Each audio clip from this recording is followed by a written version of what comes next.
আল্লাহ রব্বুল আলামিন যখন কুরআনুল কারীমের আয়াত নাযিল করলেন, লান তানালুল বিররা হাত্তা তুনফিকু মিম্মা তুহিব্বুন, তোমরা কেউই পরিপূর্ণ নেকি বা সওয়াব অর্জন করতে পারবে না যতক্ষণ পর্যন্ত তোমরা তোমাদের প্রিয় বস্তুকে আল্লাহর রাস্তায় দান না করো। এই আয়াতটি নাযিল হওয়ার পর রাসূলের সাহাবী হযরত আবু তালহা রাদিয়াল্লাহু তাআলা দৌড় দিয়ে রাসূলের দরবারে চলে গেলেন। আবু তালহা রাদিয়াল্লাহু তাআলা আনহুর একটা বিরাট বড় একটা খেজুরের বাগান ছিল, যেই খেজুরের বাগানটা মদিনা শরীফের পাশে ছিল। সেই খেজুরের বাগানের নাম হলো বিরহা। বিরহা নামক বিরাট বড় একটি খেজুরের বাগান ছিল। যেই খেজুরের বাগানে দু জাহানের সর্দার মুহাম্মদ রাসূলুল্লাহ সাল্লাল্লাহু আলাইহি সাল্লাম মাঝে মধ্যে গিয়ে সেখানে বিশ্রাম নিতেন, আরাম করতেন, সেখান থেকে মিষ্টি পানি পান করতেন।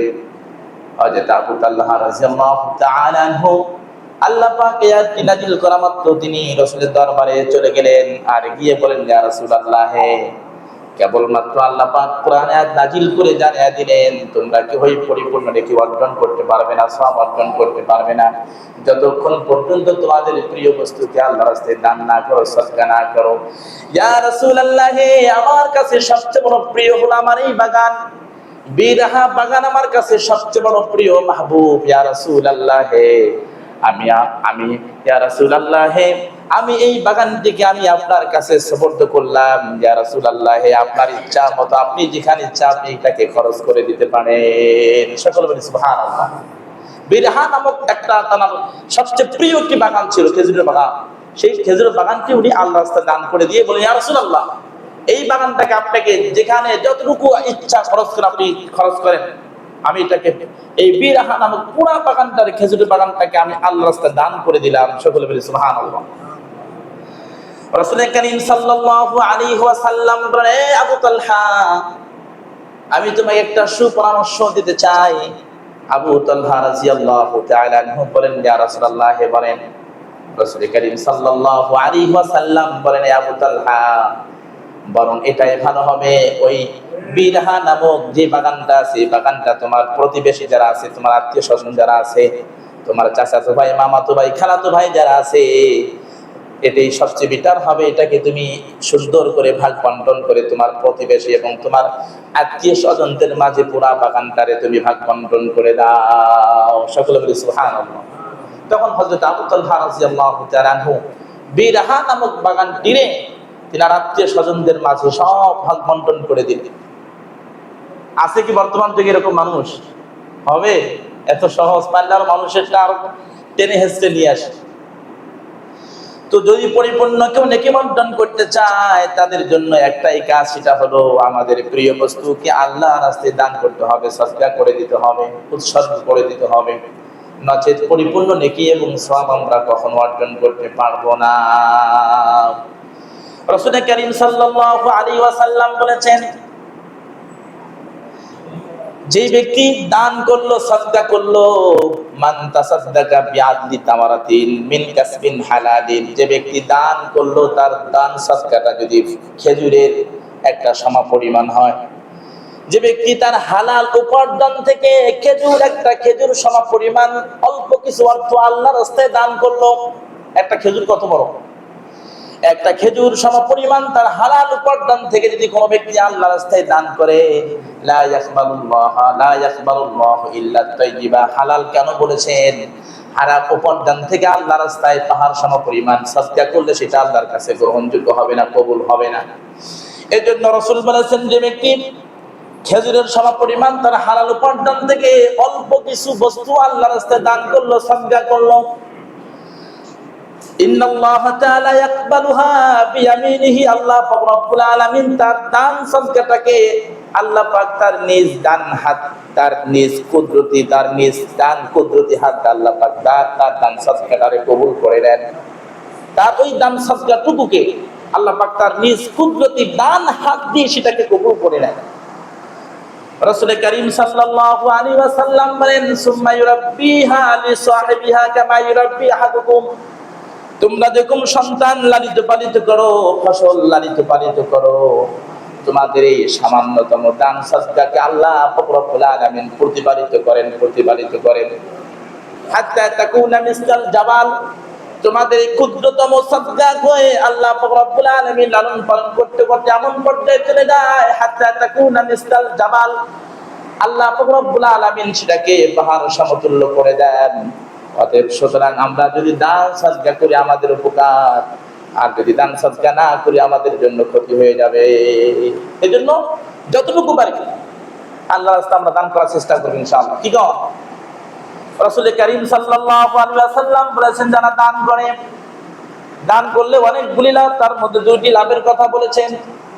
ইন্নাস সাদকাতা লা তুকসিউ গাযাবার রাব্বি, যারা দান সাদকা করে, মসজিদে যারা দান করে, মাদ্রাসায় যারা দান করে, দান করলে কি হবে?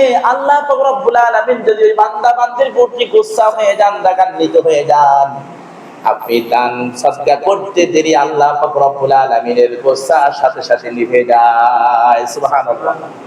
প্রজ্বলিত আগুনের মধ্যে পানি নিক্ষেপ করলে যেরকম আগুন নিভে যায়, আল্লাহ যদি আপনার প্রতি সাংঘাতিক রাগান্বিত হোক না কেন, আপনি যদি দান সাদকা করেন, আপনি দান সাদকা করতে দেরি আল্লাহ পাকের গুসা নিভে যেতে দেরি হয় না। এইজন্য দান সাদকা করতে হয়। হতে পারে আমার কোন ত্রুটি বিচ্যুতির কারণে আল্লাহ পাক আমার প্রতি নারাজ হয়েছে, ক্ষিপ্ত হয়েছেন, রাগান্বিত হয়েছেন, আপনি দান সাদকা করবেন। আর দান সাদকা 10 টাকা দান করলেন, 20 টাকা দান করলেন, 50 টাকা দান করলেন, 100 টাকা দান করলেন। 100 টাকা তো চায়ের আড্ডা বা চায়ের দোকানে আড্ডা দিতে 200-300 টাকা চলে যায়। আপনি যদি 100 টাকা দান করেন তাহলে কি হবে? আল্লাহ পাক রব্বুল আলামিনের গুসা নিভে যাবে, আল্লাহ আপনাকে মহব্বত করবেন, ভালোবাসবেন। দ্বিতীয় নম্বর উপকার, তাকসাউ মাইতাতাস সুই, মৃত্যুর যে যন্ত্রণা হবে, মৃত্যুর যন্ত্রণা থেকে আল্লাহ পাক রব্বুল আলামিন তাকে রক্ষা করবে। এইজন্য মাঝে মধ্যে আমাদের দান সাদকা করতে হবে।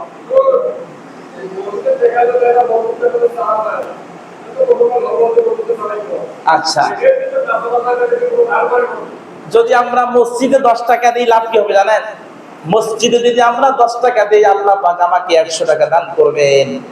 যদি আমি 5 টাকা দান করি, আল্লাহ পাক আমাকে 50 টাকা দান করবেন। একটা ঘটনা বলবো, হযরত আলী রাদিয়াল্লাহু তাআলা আনহুর যুগের একটি ঘটনা। হযরত আলী রাদিয়াল্লাহু তাআলা আনহুর ফ্যামিলির সদস্য ছিলেন 5 জন। কয়জন? 5 জন। স্বয়ং মুসলিম হযরত আলী রাদিয়াল্লাহু তাআলা আনহু এবং হযরত আলী রাদিয়াল্লাহু তাআলা আনহুর স্ত্রী হযরত ফাতেমা রাদিয়াল্লাহু তাআলা আনহা, কয়জন হলো? 2 জন। হযরত হাসান রাদিয়াল্লাহু তাআলা আনহু এবং হযরত হুসাইন রাদিয়াল্লাহু তাআলা আনহু, কয়জন হলো? 4 জন। হযরত হারিস রাদিয়াল্লাহু তাআলা আনহু সহকারে হযরত আলী রাদিয়াল্লাহু তাআলা আনহুর ফ্যামিলির সদস্য ছিলেন 5 জন। হযরত আলী রাদিয়াল্লাহু তাআলা আনহু এত গরীব ছিলেন, দরিদ্র ছিলেন, ওনার ফ্যামিলির সদস্য সকলেই 3 দিন লাগাতার না খেয়েছিলেন। 3 দিন যাবত চুলের মধ্যে কোন আগুন জ্বালানোর কোন সুব্যবস্থা ছিল না, খানা পিনার কোন সুব্যবস্থা ছিল না, সকল 3 দিন যাবত না খেয়ে আছেন। ক্ষুধার্তর যন্ত্রণা যখন নিমিত ছাড়া হয়ে গেল, তখন হযরত ফাতেমা রাদিয়াল্লাহু তাআলা আনহার গায়ের একটা চাদর ছিল, সেই চাদরটা খুলে হযরত আলী রাদিয়াল্লাহু তাআলা আনহুর হাতে অর্পণ করলেন। আর ও আমার স্বামী হযরত আলী রাদিয়াল্লাহু তাআলা আনহু, এই চাদরটা একটু দয়া করে বাজারে নিয়ে যান, বাজারে গিয়ে এই চাদরটা বিক্রি করেন। বিক্রি করার পরে এই চাদরের যে মূল্যটা হবে, ওই মূল্য দিয়ে আমাদের জন্য কিছু খাদ্যের ব্যবস্থা করে নিয়ে আসেন। হযরত আলী রাদিয়াল্লাহু তাআলা আনহু হযরত ফাতেমা রাদিয়াল্লাহু তাআলা আনহার চাদরটা নিয়ে বাজারে চলে গেলেন। বাজারে যাওয়ার পর বাজারে ওই চাদরটা বিক্রি হলো মোট 6 দিরহামের মোকাবেলায়। ওই চাদরটাকে উনি বিক্রি করে দিলেন। কয় দিরহাম? 6 দিরহামের মোকাবেলায় চাদরটা উনি বিক্রি করে দিলেন। বিক্রি করে দেওয়ার পর উনি লক্ষ্য করলেন ওখানে এমন কিছু গরিব দরিদ্র মানুষ ঘোরাফেরা করতেছে, একবারে অতি নিঃস্ব গরিব, যার নিচে আর কোনো গরিব হতে পারে না। এত নিঃস্ব, এত গরিব ছিল, এত নিঃস্ব, এত গরিব লোক সেখানে কিছু ঘোরাফেরা করতে দেখা দিল। হযরত আলী রাদিয়াল্লাহু তাআলা আনহু ওই 6 দিরহাম বাসায় নিয়ে আসার পরিবর্তে ওই 6 দিরহামে তিনি তাদের মাঝে ভাগ বন্টন করে দিলেন। আমরা কি পারবো? আমাদের দেশে একটা প্রবাদ বাক্য আছে, চাচা আপন জীবন বাঁচা। কিন্তু হযরত আলী রাদিয়াল্লাহু তাআলা আনহু ওই 6 দিরহাম পাওয়ার পর কিসের নিজের কথা ভুলে গেলেন, ফ্যামিলির সদস্যদের কথা ভুলে গেলেন। ওই 6 দিরহাম আবার উনি কি বলেন, ফকির মিসকিনদের মাঝে আল্লাহর রাস্তায় উনি ভাগ বন্টন করে দিলেন। হযরত আলী রাদিয়াল্লাহু তাআলা আনহু চাদরের মূল্য ভাগ বন্টন গরিবদের মাঝে ভাগ বন্টন করে দিয়ে আল্লাহর রাস্তায় দান সদকা করে দিয়ে যখন বাসার উদ্দেশ্যে রওনা দিলেন, অল্প কিছু দূর আসার পর জিবরাইল আলাইহিস সালাতু ওয়াস সালাম মানুষের রূপ ধারণ করে জান্নাতি একটা উট নিয়ে তিনার সামনে এসে হাজির হয়ে গেল। সকলে বলে সুবহানাল্লাহ। কে এসেছেন? কে এসেছেন? জিবরাইল আলাইহিস সালাতু ওয়াস সালাম। জিবরাইল আলাইহিস সালাতু ওয়াস সালাম জান্নাতি একটি উট নিয়ে হযরত আলী রাদিয়াল্লাহু তাআলা আনহুর সামনে হাজির হয়ে গেলেন। এসে হযরত আলী রাদিয়াল্লাহু তাআলা আনহুকে সম্বোধন করে বলেন, আবুল হাসান, হে হাসানের বাবা হযরত আলী রাদিয়াল্লাহু তাআলা আনহু, আপনি কি আমার কাছ থেকে এই উটনিটাকে ক্রয় করে নেবেন? আপনি কি আমার কাছ থেকে এটা কিনে নেবেন? হযরত আলী রাদিয়াল্লাহু তাআলা আনহু জবাব দেন, আমি আপনার কাছ থেকে এই উটনিটারে কেমনে কিনবো? আমার কাছে তো সেই সামর্থ্য নাই, টাকা নাই, পয়সা নাই, কেমনে কিনবো? তখন হযরত জিবরাইল আলাইহিস সালাতু ওয়াস সালাম জবাব দেন, নগদ যদি টাকা না দিতে পারো তাহলে বাকি নিয়ে যাও। যখন বাকির কথা বলেছেন হযরত আলী রাদিয়াল্লাহু তাআলা আনহু বললেন, তাহলে বলো কত দিরহাম দিতে হবে? তখন জিবরাইল আলাইহিস সালাতু ওয়াস সালাম বললেন, 100 দিরহাম দিতে হবে। যদি 100 দিরহাম দিতে পারো তাহলে এই উটনিটা আমি তোমার কাছে বিক্রি করে দেব, তবে নগদ নয়, বাকি। হযরত আলী রাদিয়াল্লাহু তাআলা আনহু বললেন, যদি আপনি আমার কাছে বাকি বিক্রি করেন তাহলে আমি নিতে প্রস্তুত, রাজি আছি। 100 দিরহামের বিনিময়ে বাকিতে এসে উটনিটা আমার কাছ থেকে ক্রয় করে নিলেন। কি সুন্দর ঘটনা! হযরত আলী রাদিয়াল্লাহু তাআলা আনহু যখন উটনি নিয়ে সামনের দিকে রওনা দিলেন, অল্প কিছু দূর যাওয়ার পর মিকাইল আলাইহিস সালাতু ওয়াস সালাম মানব রূপে বেদুইন একজন মানুষের রূপ ধারণ করে তিনার সামনে এসে হাজির হয়ে গেলেন। উপস্থিত হয়ে তিনাকে বললেন, ইয়া আবাল হুসাইন, এ আবাল হাসান, হে হুসাইনের বাবা হাসানের বাপ আলী রাদিয়াল্লাহু তাআলা আনহু, আপনার হাতে একটা উটনি দেখতেছি, আপনি কি উটনিটারে বিক্রি করবেন? কি কর, আপনি কি উটনিটারে বিক্রি করবেন? হযরত আলী রাদিয়াল্লাহু তাআলা আনহু বলেন, অবশ্যই উটনিটারে আমি বিক্রি করব, অতি পাওনা আছে, পাওনা পরিশোধ করতে হবে। তখন তিনি বললেন, এই উটনিটা তুমি কার কাছ থেকে কিনেছো? কত টাকায় কিনেছো? বলে, আমি 100 দিরহামের মোকাবেলায় কিনেছি। বলে, 100 দিরহাম দিয়ে যদি কিনে থাকো আমি তোমাকে 60 দিরহাম লাভ দিয়ে আমি তোমার কাছ থেকে উটনিটারে ক্রয় করব, তুমি কি দিবা? কত দিনার দিবে? 160 দিনার। লাভ কত হবে? 60। তুমি যদি রাজি থাকো 60 দিরহাম লাভে আমি তোমার কাছ থেকে উটনিটারে ক্রয় করে নিয়ে যাব। হযরত আলী রাদিয়াল্লাহু তাআলা আনহু অত্যন্ত খুশি হয়ে গেলেন। কিন্তু ভালো তো, যদি 60 দিনার লাভ দিয়ে যদি ক্রয় করে যদি আমি বিক্রি করতে পারি তাহলে 100 দিনার ওই আল্লাহর বান্দাকে দিব যে আমার কাছ থেকে পায়, আর আমার 60 দিরহাম আমার জন্য থেকে যাবে। উনি রাজি হয়ে গেলেন। যখন রাজি হয়ে গেলেন তখন ওই মিকাইল আলাইহিস সালাতু ওয়াস সালাম তার কাছ থেকে উটনিটারে ক্রয় করে নিয়ে গেলেন। ওনার হাতে এখন 160 দিনার বা 160 দিরহাম, 160 দিরহাম মুদ্রা নিয়ে যখন উনি সামনের দিকে রওনা দিলেন, যেতে যেতে গিয়ে অল্প কিছু দূর যখন চলে গেলেন, যাওয়ার পর ওই পূর্বের লোকটা এসে ওনার সামনে হাজির হয়ে গেল। কোন লোকটা? যে লোকটা উট পাখিদের বিক্রি করছে, জিবরাইল আলাইহিস সালাতু ওয়াস সালাম। হযরত জিবরাইল আলাইহিস সালাতু ওয়াস সালাম এসে বলেন, ও ভাই আলী, আপনার তো উটনিটা দেখতেছি না, হয়তো আপনি উটনিটারে বিক্রি করেছেন। বলা, হ্যাঁ বিক্রি করেছি। তাহলে আমার প্রাপ্য যেটা, আমার হক যেটা, আমার ঋণ যেটা, আমাকে পরিশোধ করে দাও, আমার টাকা আমাকে ফেরত দাও। হযরত আলী রাদিয়াল্লাহু তাআলা আনহু তিনার কাছে 100 দিরহাম ওনাকে ফেরত দিলেন। ওনার প্রাপ্য যেটা ওনাকে ফেরত দিলেন। আর আছে কত? 60 দিরহাম মুদ্রা নিয়ে উনি বাসায় চলে গেলেন, গিয়ে হযরত ফাতেমা রাদিয়াল্লাহু তাআলা আনহার সামনে 60 দিরহাম রেখে দিলেন। ফাতেমা রাদিয়াল্লাহু তাআলা আনহু আশ্চর্য হয়ে জিজ্ঞাসা করেন, হে আলী, ও আমার স্বামী, একটা চাদরের মূল্য এত হতে পারে না, এত বিপুল পরিমাণ দিরহাম কোথায় পেয়েছো, একটু দয়া করে বলো। হযরত আলী রাদিয়াল্লাহু তাআলা আনহু জবাব দেন, ও ফাতেমা, আমি 6 দিরহাম দিয়ে আল্লাহর সাথে বিজনেস করেছি, ব্যবসা করেছি।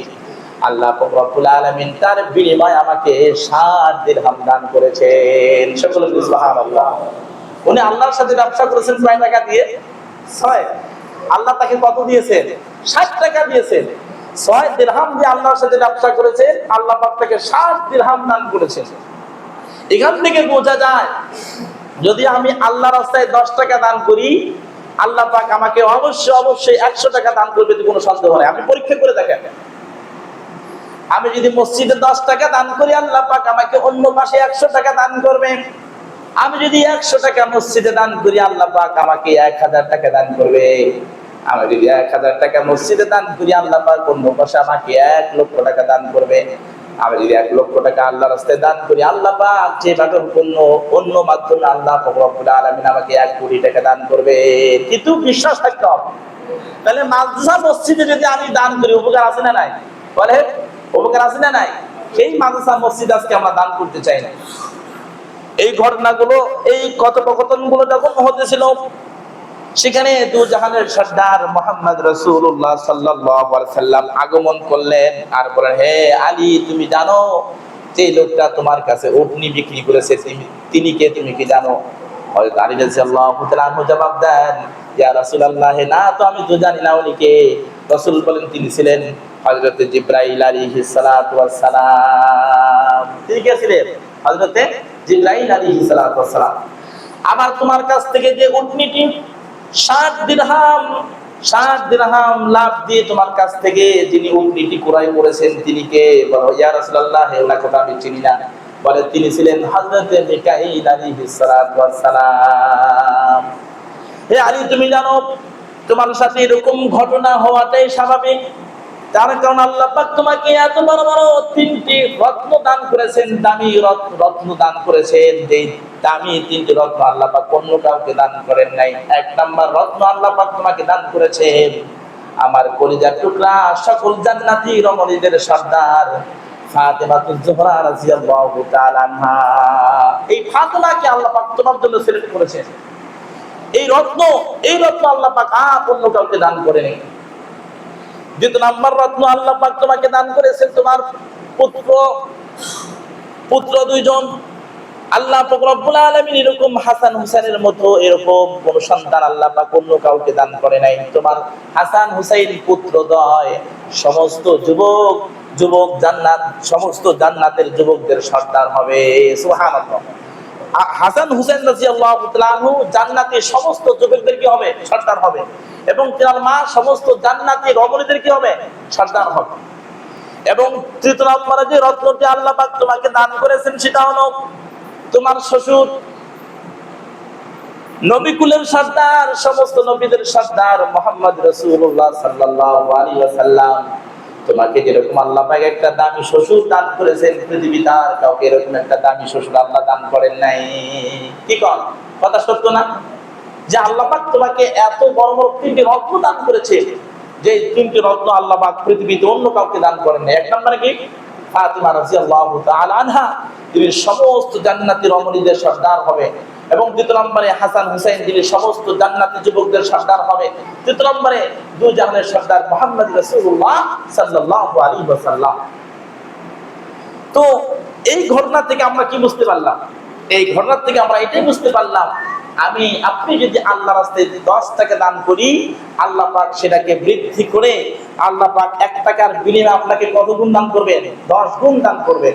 তাহলে এই মাদ্রাসা মসজিদে যারা আজকে আমরা দান করতেছি না, এটা একটা সুবর্ণ সুযোগ। যারা আজকে আমাদের মসজিদের পক্ষ থেকে যে 10 টাকা, 20 টাকা, 30 টাকা, 50 টাকা চাঁদা করা হয়েছে, এটা তো আপনাদের একটা সুবর্ণ সুযোগ। এই সুযোগ হাতছাড়া হলে আপনি যদি আফসোস করতে